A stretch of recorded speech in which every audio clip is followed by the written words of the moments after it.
大家好，小胖又来给你们讲故事了。这次要讲的成语故事叫做师傅夷邻。山里住着两个樵夫，是左右的邻居。王樵夫喜欢热闹，经常跟邻居家的儿子在家里玩。有一天，他要进山去砍柴，在路上却发现斧子忘记带了。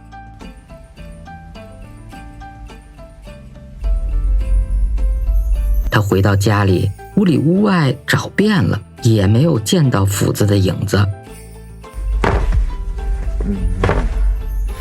是不是邻居家的儿子把斧子偷去了呢？因为他经常来我家里玩啊。于是他暗中注意邻居家的孩子。这孩子太可疑了，无论一言一语、一举一动，都像是偷过斧子的样子啊。于是他断定准是这小子偷的。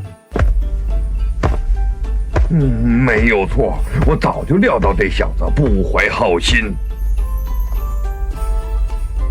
第二天，他上山去打柴，他被什么东西绊倒了，绊他的东西竟然是自己的斧子。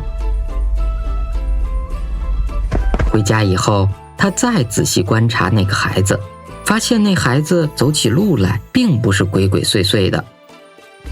他再仔细观察那个孩子的神情态度，丝毫也没有可疑之处，不论一言一行、一举一动，都不像是偷过斧子的样子。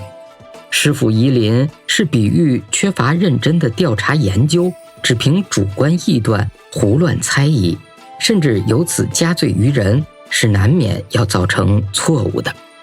好了，今天的故事就讲到这里。如果您喜欢的话，欢迎订阅、评论和转发。我们下次再见。